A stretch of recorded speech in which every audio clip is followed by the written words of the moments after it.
Good morning, good afternoon, good evening. My name's Joe. I'm a teacher, former examiner, and also a tutor at Edge Kingdom, Glen Waverley. So let's have a look at the poetry of Mary Oliver, but let's make a quick disclaimer first. Obviously, this is partly promotional, so I'm going to give you some tips, some advice, some insights, some suggestions about how to deal with sacks, but I'm not going to provide you with everything that I know because they belong to my students. Also, I do value my privacy. So from time to time, you're going to see a cutaway to me, but what you're actually going to find is that you're being tutored by a dog. So I hope you can handle the dog face and it doesn't take away from the seriousness of what I'm trying to say. From a housekeeping point of view, which is what this video will mainly be about, make sure that you're only studying these two selections of poems. She wrote a lot more, and the anthology covers other publications. I would recommend, if you're ever in doubt, you can go to the VCAR list. Say to your teacher, look, it specifies the poems as published in the anthology from these two collections. If you can, get your hands on an electronic copy, which is from time to time what I'll use here. And I'd also recommend this program as the tool to read it. It's free. There's no buried nasty adware or stuff like that in there. And it's quite useful for searching your way through the book. Obviously, a PDF will do. But one of the things I like about Calibre is the flexibility of its search options. You can even search just to see if two words occur in proximity with each other. And what it will display down the left-hand side here is every occurrence of the word.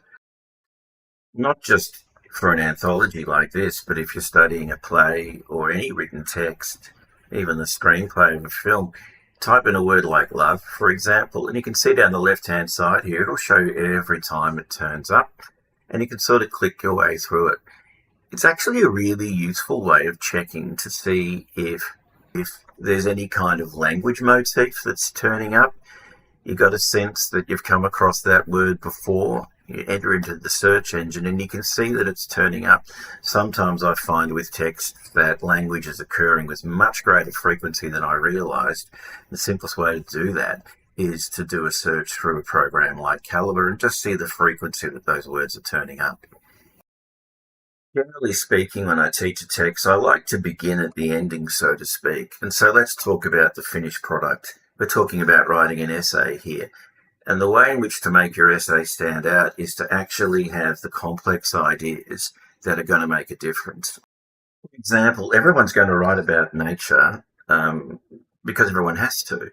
So we'll actually not talk about that first. We'll talk about that much later. When it comes to writing about that point, it's actually not going to be the ideas we have, but the quality of the expression that's going to see us through. Instead, it's going to be the final ideas and the points that matter. It's going to be that paragraph which suggests that her love of nature, her searching for solace, and her shared sense of universal contentment and acceptance is not just what she's writing about. There are other things as well. And you can see there that I said final points, ideas, and examples. It depends partly on how your teacher wants to frame things. But when I say final points and ideas, I'm talking about paragraphs. When I'm talking about final examples, I'm much more interested in what the second half of each body paragraph has to say for itself. And that brings us to some ideas about structure. Your teacher has to be the final arbiter here. You may have teachers who suggest that there need to be 3 poems per paragraph. There may be only 1 poem that they expect. But generally, we can make 2 observations. Most paras should have 2 poems. I'll talk about the maths of that in a second. And 4 points is always better than 3. Having said that, I'm not expecting you to force those things in there. Having a 4th point just for the sake of it is going to stand out. And also, there may be a legitimate reason to have a paragraph dedicated to only 1 poem, particularly if that poem expresses something that it's actually quite difficult to find from other poems in the anthology. And that's why I'm going to start with this particular poem. Just a suggestion, of course, but think about the way in which you might incorporate a poem like Acid into your writing. He's talked about, and I'll say a reason why I use the word talk in a second. She's talked about being alive, struggling to survive, and yet she's never quite done it in a way which associates it with the sour taste of insult and anger. Her own investigation of what her responsibility is and the way in which she may still be haunted by it. That is in very different territory from the more celebratory poetry that your teacher will probably start with. You might recall that I said that every teacher is probably going to start with nature, her love of nature, the lessons we can draw from it. So there's a 50% chance your teacher will start with wild geese, and that's a perfectly appropriate place to start. But let's look at the dynamics at play here and see if you can notice the difference between wild geese and acid. Also, let's pick up on the pronouns here. Yeah, the poet-speaker is involved here, but this is a poem which focuses on you. And this is where I wanted to talk a little bit about meta-language and the idea of a speaker and a listener.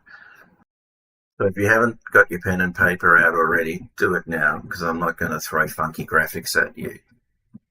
A number of poems in Oliver's anthology set up this situation where it feels like you're partaking in a conversation with her, or there's a very definite scenario at play.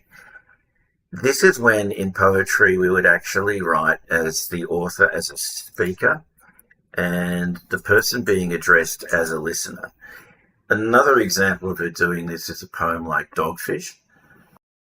Near the end of the poem, which has been primarily about a shared experience of witnessing little fish darting around, she begins to implore or invite the person / reader to look at something with her.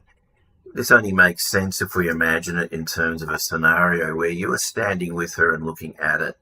So whenever one of her poems creates that sense of a moment and a scene, and you're not just reading her thoughts, you're actually being addressed as if you were part of a conversation, that's when we establish this dynamic of the speaker and the listener. Capital S and capital L, by the way, is the convention that I would prefer.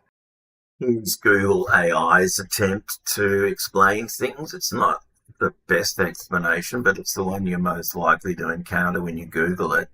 Can I direct you to a better definition? I quite like this web page in general, literarydevices.net. It's no nonsense, no fuss. It almost treats the language devices in a mathematical sense, which if you're not a lover of poetry, you're probably going to appreciate. The point we're trying to make about speakers is that they may not necessarily be the poet. Sometimes it's a matter of guesswork. We'll talk about that in relation to acid in a second. But you can see in Dogfish in particular, she's setting up a pretty straightforward connection between first and second person. To some degree, she's establishing what is known as an apostrophe, not an apostrophe. And this is where it's almost as if we're eavesdropping on the I and the you. The you may not necessarily be the reader.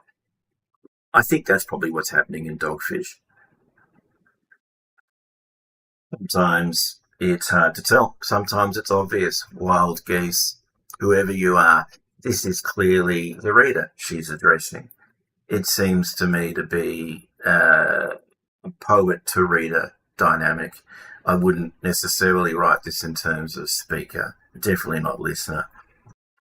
Now, I'm afraid our 10 minutes is almost up for this video, but I hope you can get a sense of where I'm heading. Let me set you a little bit of personal homework here, and I want you to think about the distinctions between Wild Geese, which is that very famous celebratory poem that she has, you do not have to be good, she says, and you don't have to be a good little girl or a good little boy, look within, etc., etc. See if that philosophy holds up when you read Acid. And on the way through to acid, do you think Dogfish sits in the middle there? Because in the end, what we're looking for is the ways in which her poems and her poetry develop over time. And we can either address that within a paragraph or we can address it at the end of the essay as we build up point to point.